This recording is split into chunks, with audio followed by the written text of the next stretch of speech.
Chers bien-aimés, téléspectateurs et fans de l'émission Anakainosis, le renouvellement de l'intelligence, nous vous souhaitons la bienvenue à ce nouveau numéro.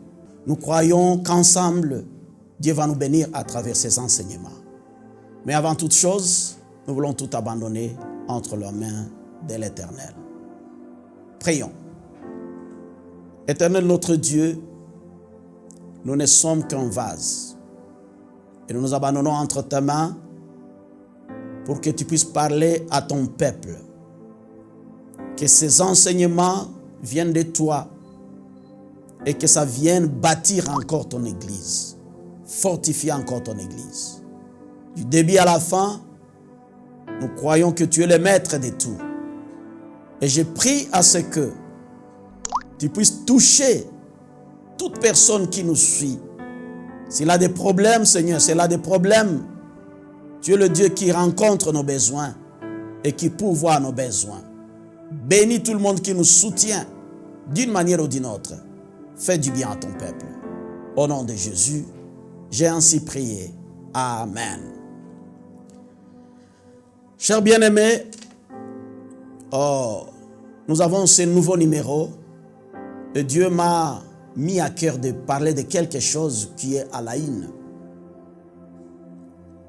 Je suis en train de regarder tout ce qui se passe sur les réseaux sociaux. Quand je regarde des hommes de Dieu, ce qu'ils sont en train de faire, ce qu'ils sont en train de dire, il y a des polémiques par-ci, par-là. Tu regardes même des statuts des serviteurs, des servants de Dieu. Il n'y a que des mbois qui est là. Et je viens me demander par rapport à l'église de mon pays, la RDC. Écoute, quand tu vois la capitale d'un pays, c'est la capitale qui donne même la vision qu'on peut avoir de ce pays. Et quand je vois tout ce qui se passe dans notre capitale, et partout où il y a des Congolais, j'ai dit seulement une chose. L'église de mon pays est gravement malade. L'église de mon pays est gravement malade. Chers bien-aimés, vous vous souvenez de mon livre « Ne détruis pas la maison de Dieu ». Je suis en train de te dire, toi mon frère et moi, nous qui suivons cette émission, ne détruisons pas la maison de Dieu. Ce matin, je voudrais que, au-delà de toute cette maladie qui est au sein de notre église, l'église du Christ au Congo, je ne parle pas de l'SCC, mais je parle de tous les chrétiens dans l'ensemble. Et partout où nous sommes, il est vrai que je ne suis pas au pays, mais je voudrais nous conseiller, au travers de cette émission, de marcher au-delà des polémiques. D'aller au-delà des polémiques. Même si l'église est malade, mais est-ce qu'on peut avoir des serviteurs qui vont aller au-delà de ça? C'est ça mon souci. Et c'est ça mon souhait. Écoute, quand je vois les médecins, un médecin qui a un chirurgien qui ne comprend pas une maladie, il peut appeler un autre médecin et lui poser des questions, lui demander de l'aide. Et ils le font facilement. Même des médecins, des infirmiers qui commettent des erreurs, qu'ils arrivent même à tuer. Mais ce secret est gardé au sein de leur corps. Pourquoi pas les hommes de Dieu? Pourquoi pas les serviteurs de Dieu? Bien aimé, je ne suis pas venu défendre quelqu'un ni condamner quelqu'un d'autre. Mais Dieu m'a mis à cœur de nous dire comment est-ce qu'on peut aller au-delà de toutes ces polémiques. Je crois qu'on peut y aller. Et d'emblée, en entrant des jeux, j'étais en train de dire ceci. Les champions passent leur temps en train de bâtir leurs rêves. Mais le perdant passe leur temps en train de critiquer les rêves des champions. Est-ce que tu as un rêve? Est-ce que tu as une vision? Pourquoi passer du temps à parler de l'autre? Dieu t'a donné une mission. Qu'est-ce que tu fais par rapport à cette mission? Dieu m'a donné une mission. Qu'est-ce que je fais par rapport à cette mission? Wandugu wapenzi, batu bebana shindaka, bebana wezaka, muda yabo yote banapitishaka biko na waza juu ya maono. Lakini batu bakushindwa, banapitishaka maisha yabo yote biko na kritike maono ya bengine. Muda gani uko nayo juu uitie ya kujenga maono Mungu alikupatia? Bien aimé, les peuples apprennent de nous, les pasteurs. Et ils dépendent de nous. Nos paroles sont des ponts qui peuvent les amener dans leur destinée. Ou elles peuvent constituer des barrières les bloquant d'atteindre leur destinée. Est-ce que utapenda kuwa mtumishi mwenye maneno yako yanaanza bloquer batu basifike mu destinée yabo? Soyons des solutionnaires. Ne soyons pas des problématiques. Qu'est-ce que tu viens faire? Qu'est-ce que tu veux? Amplifier des problèmes ou bien tu viens pour amener la solution? Nous allons lire quelques portions des Écritures. Vous savez, je suis toujours dans mon livre. Et l'ancien numéro, le dernier numéro, on parlait du cœur du leader. Et moi, quand je vois tout ce qui se passe au Congo, parmi les serviteurs de Dieu, et je dis, le problème, c'est toujours le cœur. C'est le cœur toujours. Bien aimé, Proverbe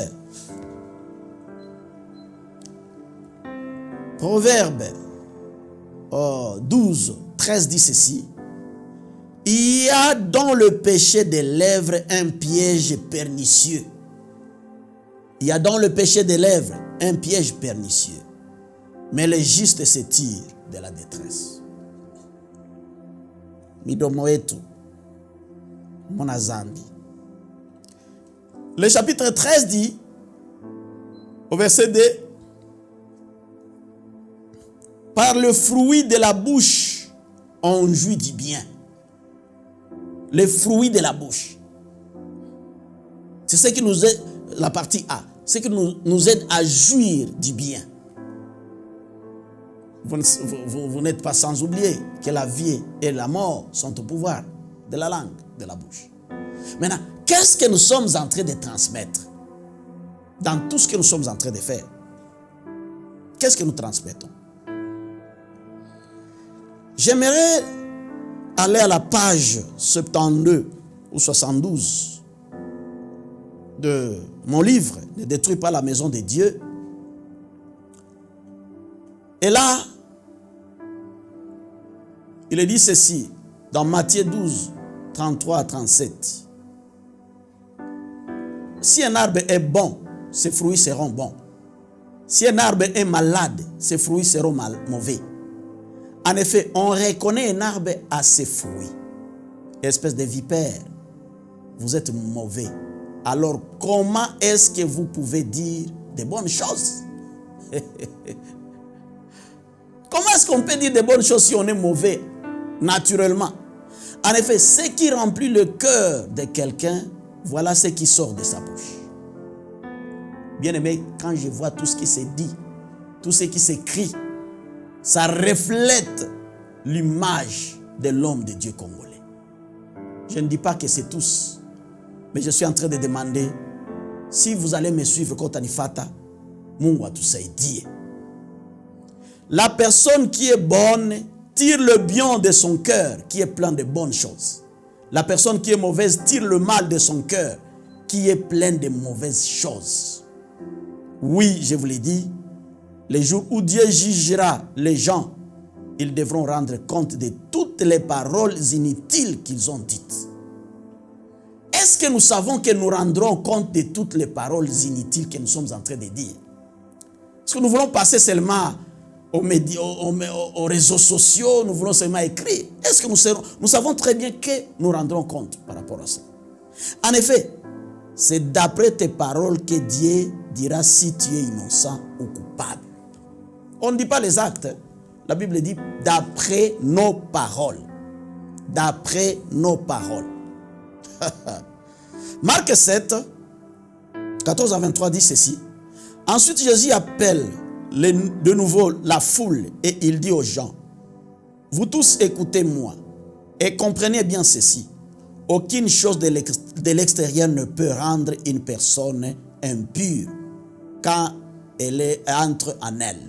Au contraire, ce qui sort du cœur, voilà ce qui rend une personne impure. Si quelqu'un a des oreilles pour entendre, qu'il entende. Jésus quitte la foule et il entre dans la maison. Alors ses disciples l'interrogent sur ce qu'il vient de dire. Jésus leur répond, vous non plus, vous n'êtes pas encore capables de comprendre. Aucune chose de l'intérieur ne peut rendre une personne impure quand elle entre en elle. Vous ne comprenez donc pas cela. Ces choses n'entrent pas dans son cœur, mais dans son ventre, et ensuite elles sortent du corps. Par ces paroles, Jésus montre qu'on peut manger de tous les aliments. Il leur dit encore, ce qui sort d'une personne, voilà ce qui la rend impure. En effet, les mauvais désirs sortent de l'intérieur du cœur humain. Ainsi, les gens ont une vie morale. Ils volent, ils tuent les autres, ils commettent l'adultère, ils veulent avoir toujours plus. Ils font du mal aux autres, ils les trompent, ils se conduisent n'importe comment. Ils sont jaloux, ils disent du mal des autres, ils sont orgueilleux, ils manquent de sagesse. Tout ce mal sort de l'intérieur d'une personne et rend la personne impure. Donc, chers bien-aimés, comprenons par là que tout ce que nous sommes en train de voir dans notre pays, sur les réseaux sociaux, ça dénote un peu l'état de nos cœurs comme serviteurs de Dieu. Est-ce que aujourd'hui, chers bien-aimés, on peut penser, on peut demander à ce que Dieu nous aide à rectifier encore, à corriger, à purifier nos cœurs? L'église du Congo est malade. L'église congolaise est malade. Ce sont les hommes de Dieu qui ont un problème dans leur cœur. Ce sont les hommes de Dieu. Maintenant, chers bien-aimés, qui peut aller au-delà de toutes ces polémiques, Qui peut? Si nous voulons aller au-delà. Premièrement, c'est quelqu'un qui se rassure qu'il a un bon cœur, un cœur sincère, qu'il a donné entièrement à Jésus-Christ. Bien-aimé, si tu as un cœur sincère, un cœur plein de la parole de Dieu, il y a des choses que tu ne peux pas faire, que tu ne peux pas même te permettre de faire. Quand on commence à transformer nos chairs à des rings de combat, que Dieu nous aide. Que Dieu nous aide. Deuxièmement, c'est celui qui veut être en paix et qui se dit qu'il représente Dieu, qui reconnaît qu'il est le représentant de Dieu.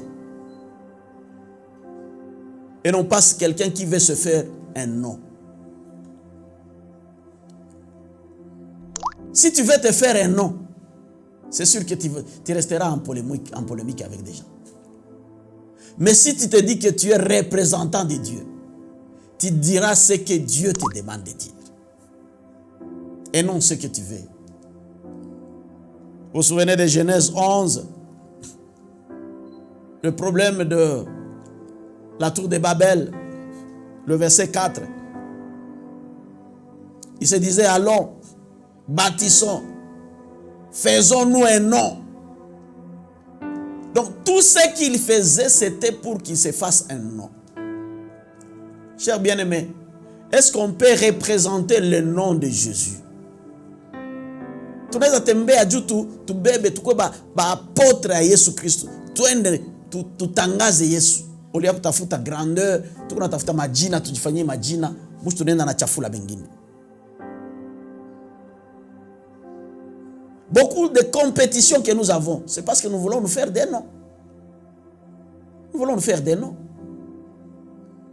J'aimerais te dire une chose, sœur bien-aimée. Les gens te suivent sur base de ton appel unique et non sur base de ton imitation des autres. Les gens te suivent sur base de ton appel unique et non de ton imitation des autres. Pourquoi compétir? Pourquoi compétir? Alléluia. Tu es unique et je suis unique. Écoute, pourquoi tout ce que nous voyons, les églises sont en compétition? Chacun veut avoir un nom. Chaque église veut avoir un nom. Si nous sommes tous des serviteurs de Jésus-Christ, et si nous voulons que le royaume de Dieu aille de l'avant, pourquoi cela? Vous n'êtes pas l'écho de notre homme. Nous devons être l'écho de Jésus-Christ. Nous devons être l'écho du Saint-Esprit. Écoute, regarde tous les serviteurs de Dieu qui nous ont précédés. Des fois, je me demande, pourquoi dans 1 Corinthiens 12, 4 à 6, voilà, on nous dit que le Saint-Esprit nous a donné une diversité de dons, mais nous avons le même esprit. Pourquoi il va nous donner diversité de dons? Pourquoi Jésus va nous donner une diversité de ministères? Pourquoi quelqu'un doit être apôtre, l'autre prophète, l'autre évangéliste, l'autre pasteur, l'autre docteur? C'est parce que Dieu veut que nous soyons uniques. Et c'est parce que Dieu sait que ce que je manque, l'autre peut compléter. Alléluia. C'est ça, au fait. Regarde, sois fier de ce que Dieu a fait de toi. Moi, innocent, je suis fier de ce que Dieu a fait de moi. L'église Living est fière. Nous sommes nous. Et nous ne devons pas être en compétition avec qui que ce soit. Écoute, regarde Moïse. Moïse, dans sa façon de travailler, il a eu 70 anciens qui l'ont suivi, qui l'ont aidé. Mais Dieu appelle Élie. Élie n'a eu qu'Élisée. Pourquoi il n'a pas pris aussi 70 personnes? Mais est-ce que Élie a échoué? Non. Élie a réussi. Il a laissé Élisée. Élie va monter, sera enlevé. Mais Élisée, son disciple, ne va pas dire parce que je suis disciple d'Élie, je dois aussi être enlevé. Non. Élisée meurt. Il est enterré. Il est enseveli. Mais regarde, aucune autre personne n'est mort avec l'onction comme Élisée. C'est Élisée seulement qui, même après la mort, l'onction pouvait travailler, qui a fait ressusciter des gens. Qui d'autre pouvait imiter cela? Jésus termine son ministère avec 12 disciples. D'ailleurs, l'un était un traître. Mais aucun apôtre ne cherche à avoir aussi 12 disciples. Aucun. Paul trouve la mission d'aller là où Pierre ne peut pas aller. Mais pourquoi nous voulons tous faire la même chose? Pourquoi nous voulons faire la même chose? Écoute, si moi je vais là où tu ne peux pas aller, est-ce qu'on peut s'accrocher? Est-ce qu'on peut polémiquer? Si moi je reconnais que ce que je fais c'est mon appel, et toi tu as ton appel, comment on aura des problèmes? Bien-aimé,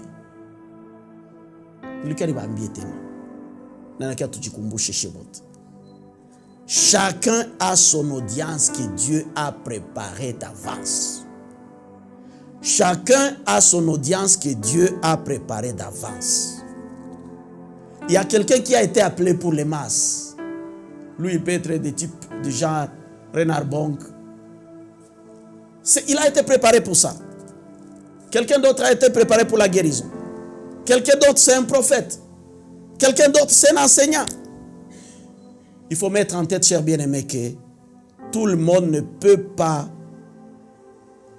être content de mon style de mon style de ministère. J'ai mon style, tu as ton style. Pourquoi me critiquer? Je suis moi, tu es toi. Et il faut mettre en tête que tout le monde, même quand je suis en train d'enseigner là, tout le monde ne peut pas aimer ma façon d'enseigner. Mais il y a des gens qui m'aiment. Il y a des gens qui m'aiment. Mettons en tête que ce que Dieu ne m'a pas donné, il a donné ça à quelqu'un d'autre qui est à côté de moi. Ce que je manque, l'autre peut ajouter, combler.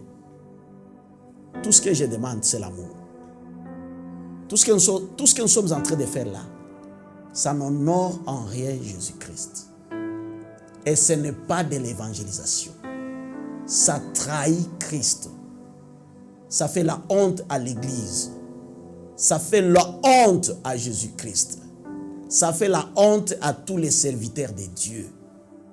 Chers bien-aimés, ce n'est pas en publiant des choses sur Internet qu'on fait l'évangélisation.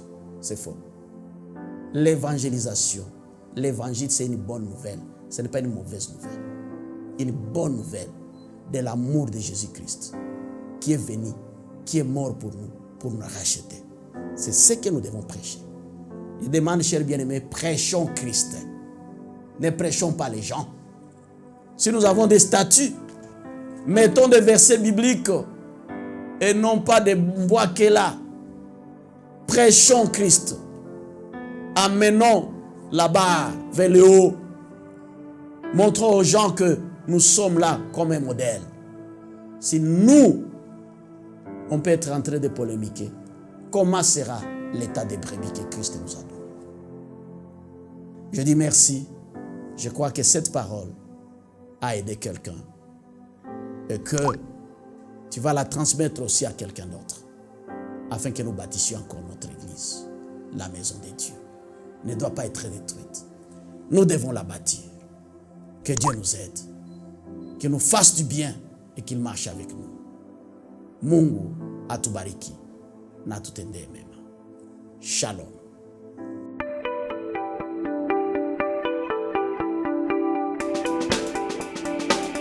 Chers bien-aimés, c'est bien de suivre nos émissions. Mais souvenez-vous que tout ce que nous vous enseignons se trouve dans ce livre. Ne détruis pas la maison de Dieu. J'aimerais vous dire encore que c'est mieux de vous procurer de ce livre. Parce qu'à travers ces émissions, nous atteignons un bon nombre de gens.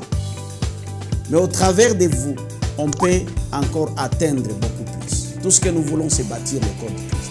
Avec un seul petit $10, tu peux te procurer de ces livres. Si tu veux en acheter un, il faut regarder au bas de la page.